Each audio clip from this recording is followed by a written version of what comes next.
Hi, so welcome to another episode of Meet Me in My Corner. I'm Dr. K and I'm your host. Okay, Chomi, so today we're speaking about jealousy.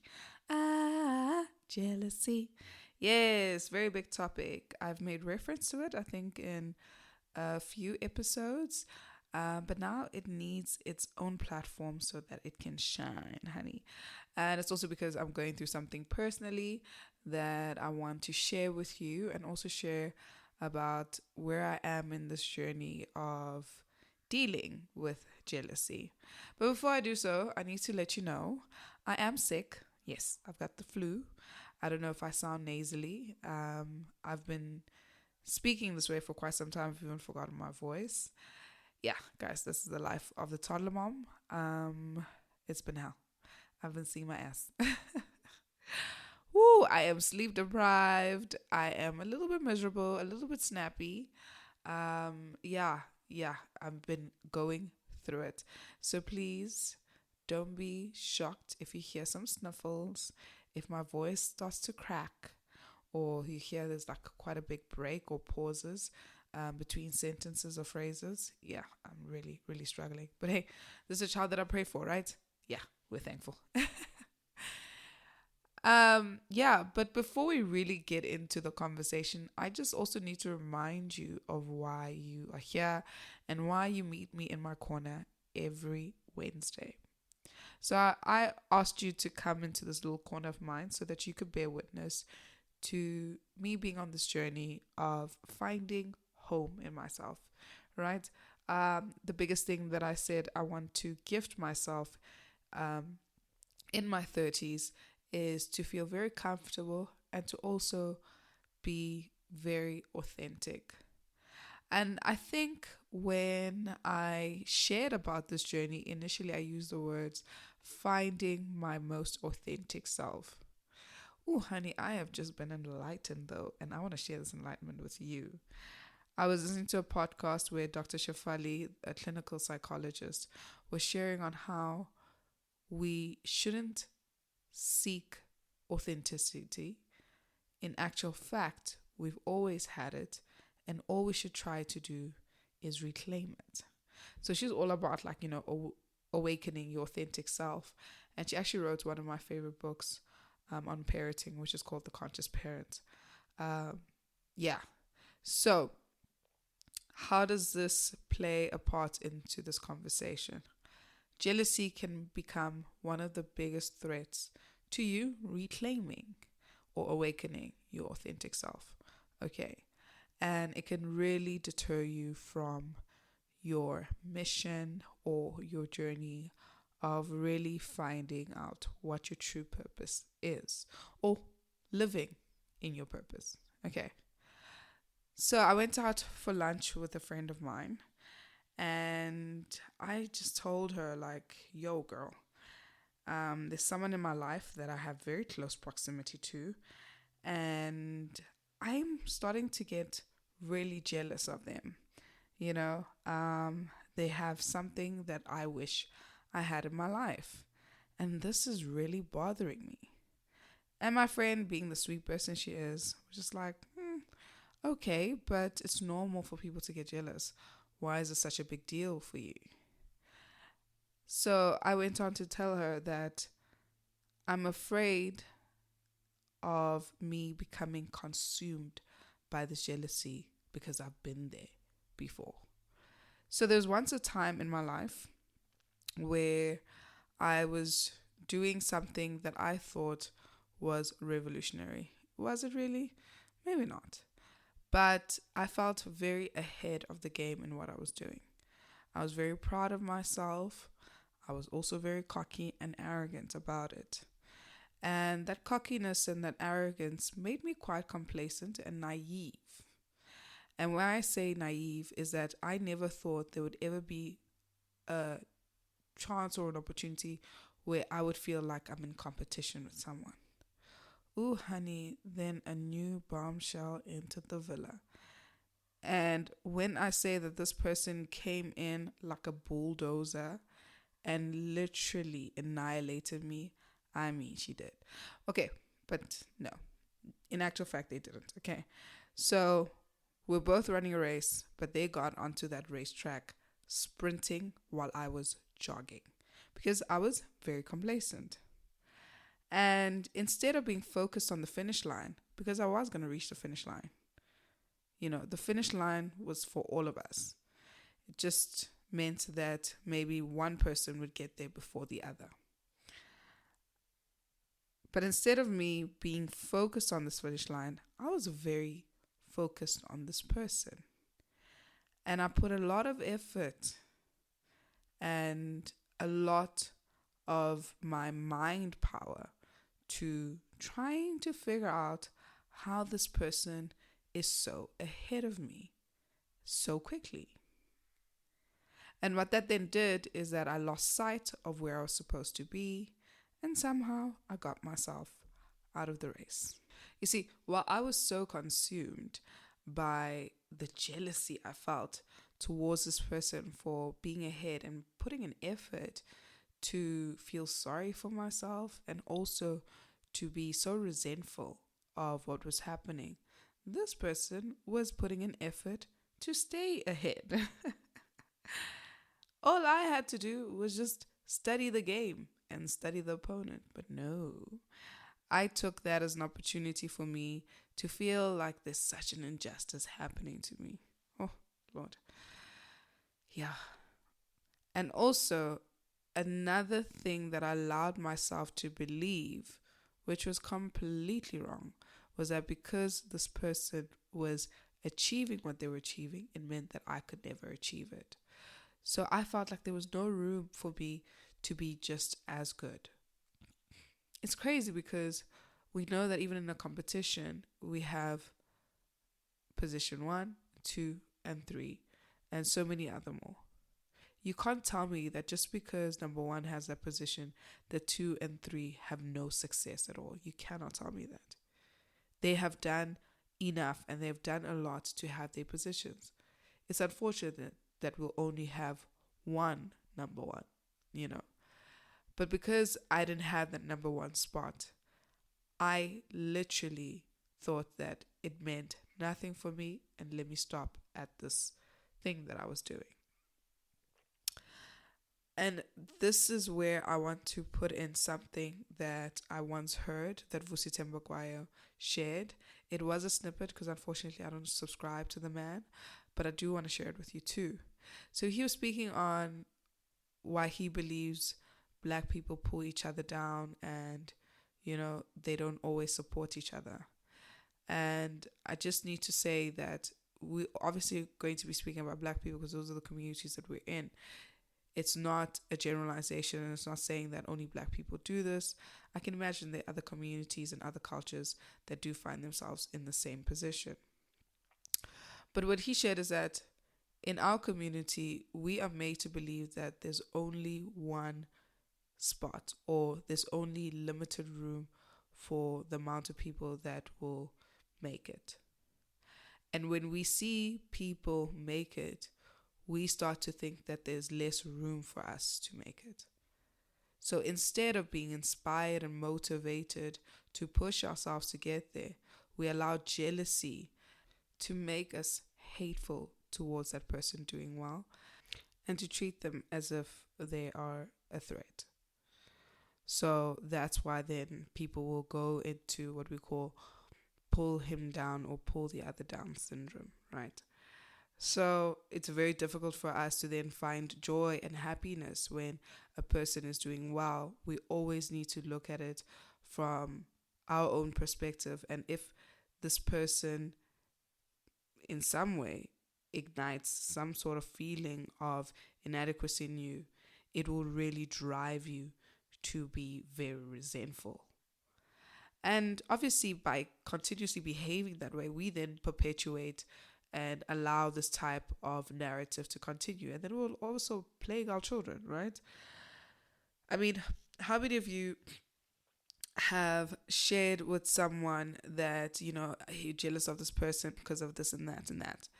And then that person, instead of, trying to show you different ways of looking at it and trying to inspired, to be motivated by that person, they fall into that trap with you, and they perpetuate what you're saying by saying things like, yeah, but friend, even if they have this, you know that this and that is happening.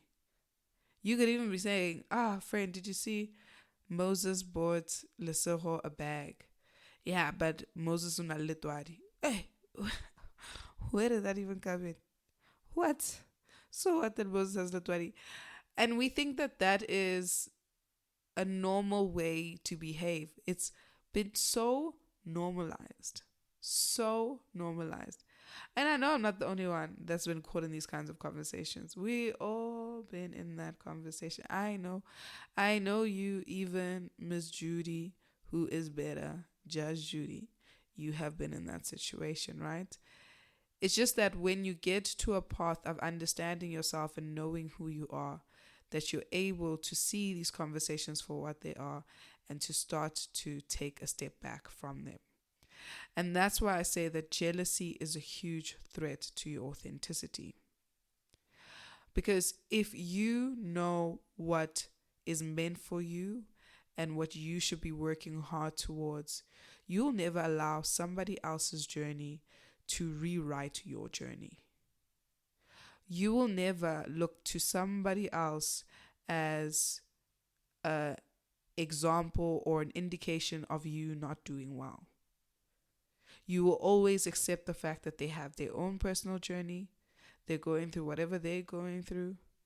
They have a context that allows them to be where they are, how they are. But you also have a context that allows you to be where you are. Okay, now let me share a story with you that is completely made up by me. I'm the author. And which means that you can't quote me on this.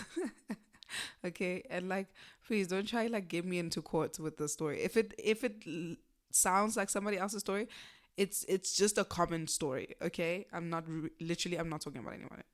Okay, but I just want to drive this message to you and just to help you grasp in a more practical way how jealousy can be a huge threat to your authenticity. All right, so you are working a certain job. Okay, it is the career that you planned for yourself from a very long time ago. Things seem to be all falling into place, right? You are getting paid X amount. You have the most amazing and loving husband, and you're happy to be where you guys are both are in terms of your careers and in terms of how much you earn, because it allows you to have the life that you once put on that board. You know, that board that people will make you even pay to put together, that one with your dreams, like you cut up like things from the magazine and you stick it on a piece of paper and then you have to pay for to be at that event. Yeah, that one. What's it called? A vision board.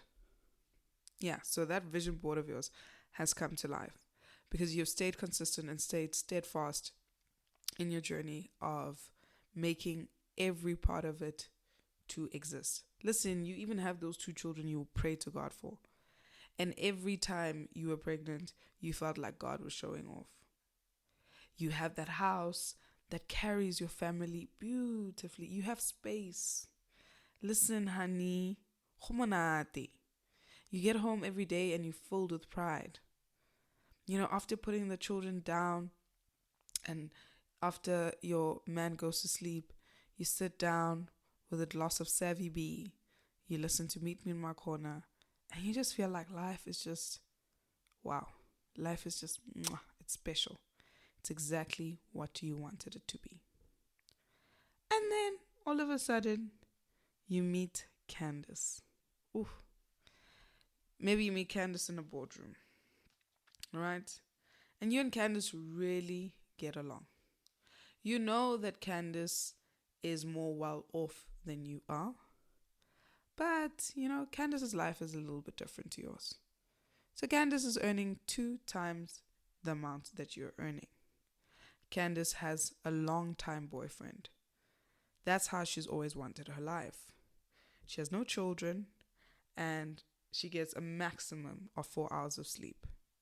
She is a globe trotter. And Sometimes she travels a lot because of work. It makes it look like her life is pretty fabulous, but she would actually love to have some time to herself in her house and actually relax. Now comes the day when Candace says, Chummy, come over. I'm having a little party, something small, a little get together. Please. And I really think it's time that you meet my man. And I'd love to meet your husband. You speak so highly of him. You are so happy to be with this person. I'd love to meet this person that puts a smile on your face. And you're like, yes, go time. It's great. Okay, so you get into your 3 series that you've worked hard. It was on your vision board. It's now made it into your life. Listen, you were very happy with that car. And you actually even 70% paid it off. Okay? It's maybe the older model, but listen, the wheels are turning, things are working, the engine is humming, everything is good. Now that's 3 series of yours gets you to Candace's address. Sure, when you get there, you're actually even shocked. I mean, you live in a state, but Candace lives in an estate. Okay, it's a different type of estate. When you get there, there's valet parking. Woo, all right, girl. Your car gets parked. You walk towards the door and you see that this house is ginormous. It's got 4 stories. We don't know why it's that high. It's only for 2 people. It's got 12 bedrooms and 17 bathrooms. Nobody understands because there's only 4 buttocks in the house. You get in, you get ushered in by a butler. Listen, you're impressed. You are so impressed. That butler was even shipped in from England. Everything comes out through his nose. It's exciting. You are welcomed into the grand dining area. And they have many dining areas, honey. And there's a chef that comes in to let you know of what is going to be on the menu. From there, there's many waiters coming in, bringing in beautiful meals for you to enjoy. And literally every meal was irresistible. You are moved. You cannot believe it. Shoo! Things are just happening. They've got 2 pools. You don't understand why, because who's swimming that much? Your house only has a pond. But your house has a pond because you specifically said you do not want a home with a pool because you don't want your children to drown while they're still so young. And only when they're much older will you decide on getting a pool. But when you went and looked for your home, those were your specifications. Okay. The night carries on. Everything just seemed great. Your husband is even in high spirits. Gets into the car. You guys start to drive away. And the further and further you drive away, your mood now starts to deflate. How? And your man is just not on your wavelength. He had a good night. He's even so grateful to you that you've invited him to share this experience with you. But for him, it ends there. It was just an experience, a little moment in time that was fun. But he's very happy to go back to the life that he has built with you. But you don't share the same sentiments. Because now all of a sudden, after being exposed to a curated experience that Candace gave to you, you now feel that the life that you've built does not measure up. And even when you look at him tonight, he also looks like he doesn't measure up. Because why didn't he make sure you had a home with at least 1 pool? How? Now you're forgetting that when you were out looking for homes, it was a huge requirement of yours to not have a pool. But now that you see that Candace has 2 pools, you feel that everything is inadequate. So going from that night, Candace now becomes a very big part of your life. And you are the reason why this is so. You want to spend each and every waking moment with her because you want to understand why she is so much better than you. Well, that's what you believe. You are so consumed by everything that she has, which makes you feel like you lack. Now, all of a sudden, there's a vision board that you succeeded in achieving feels like was a waste of time. Now you want to change your career path. And there's nothing wrong with that. There's nothing wrong with wanting more. But you want more because you want what Candace has. You don't want more because you want to improve the life that you have. Now, this husband that you were so grateful to have met, that you were so proud to be with, looks insignificant when you compare him to the man that Candace has. Because every Valentine's Day, Candace is being flown to Bora Bora and gifted with the newest and the latest Patek Philippe. You, at most, will get a spa day at the Saxon, which used to really make you feel happy. Because that is something that once upon a time was something that you dreamed to have. And once you got it, it really put a huge smile on your face. But in actual fact, it was never about those things for you. Valentine's Day used to mean more to you because it meant that that was the day that you could celebrate this love that you were so proud to have achieved. Oh, but now that you've met Candace, all of this means nothing to you. Even now there are fights in the house. And you are picking those fights because you are just so annoyed that you're with this man that can barely get you to Bora Bora. And this is why I say that when you're not authentic to yourself, these kinds of things will steer you away from your true journey and your true purpose. It's normal to be jealous.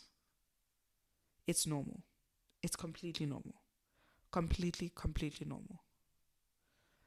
But it is not good and not healthy to allow jealousy to become who you are. And here I'm going to put in a school of thought that I've shared before, but I love it. I'm subscribing to it completely.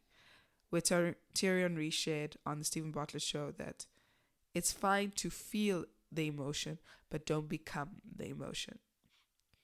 So it's fine to feel jealous, but it's important that you're aware that you do not become the jealousy. Because then what will happen is you will lose sight of your journey. And you allow somebody else's narrative to become your narrative. It will pollute your purpose. Trust me when I say that. And I saw this happen in my life, okay?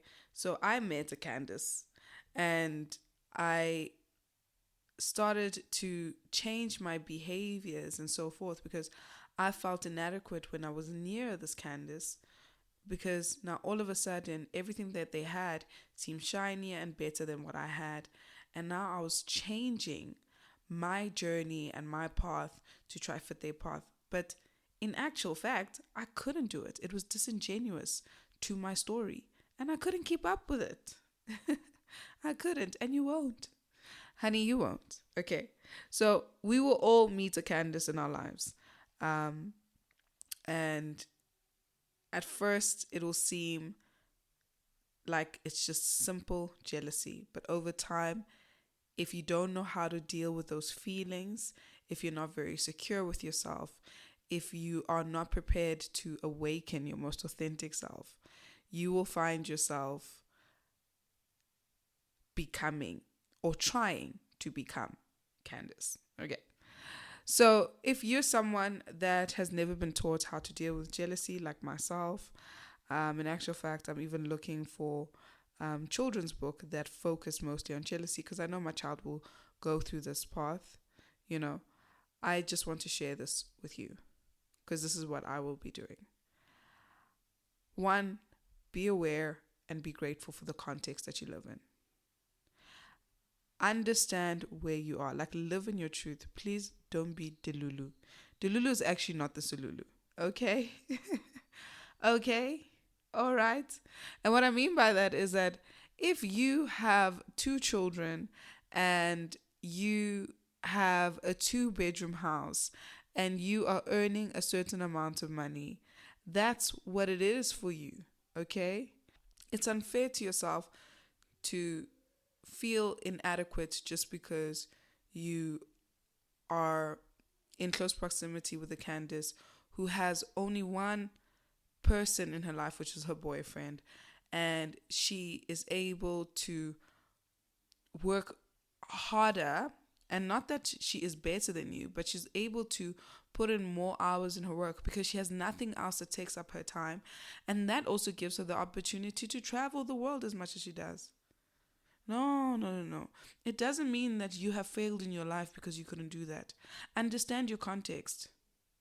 Understand your context.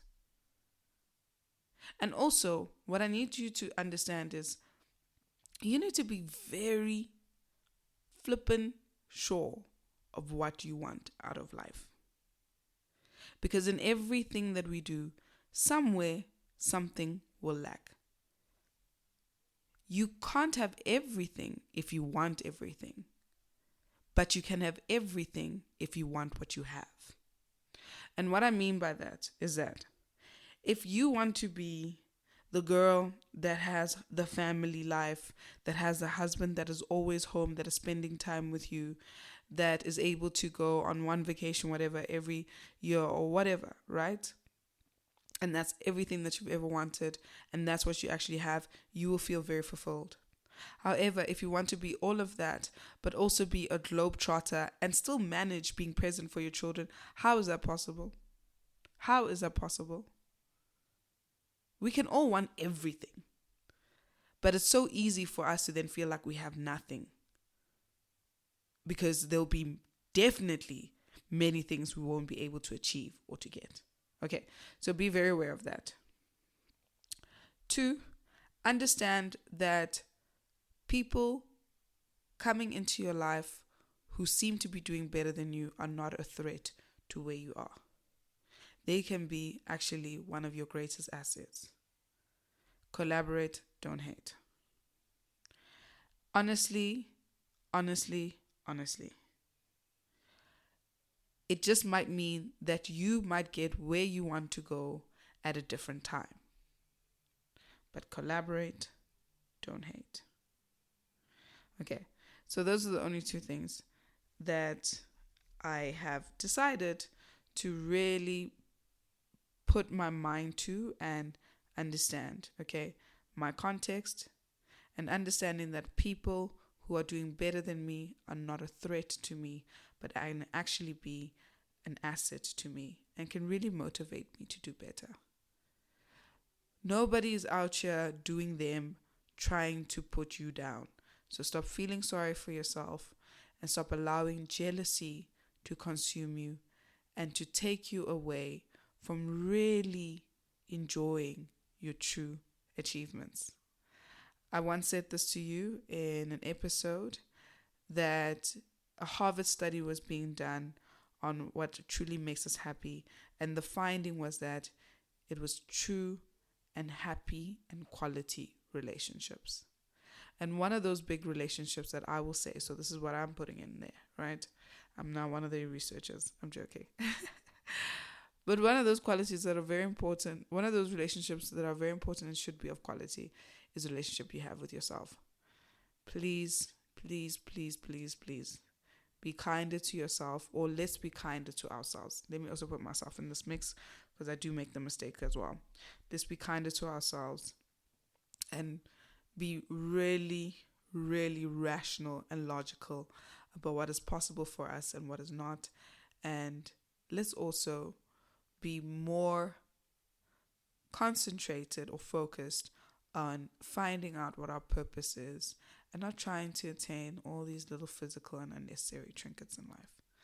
Okay, anyway, that's the end of the conversation. Thank you so much for joining me today. I really enjoyed having this conversation with you. I hope it made sense. And yeah, I hope I'll see you in my corner next week. Bye. Hey friend, wait, please don't go. I want to ask you, please, please, please continue to rate me, continue to write reviews. It really will help me.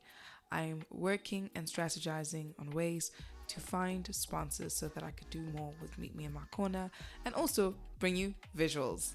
Okay, I tried to do the visual thing. It was very tough, but now I really, really, really want to do it. But anyway, I hope you are enjoying Meet Me in My Corner. And if you are, please engage with me also on Instagram at Meet Me in My Corner. I love you guys and I appreciate all your support. Have a good one. Bye.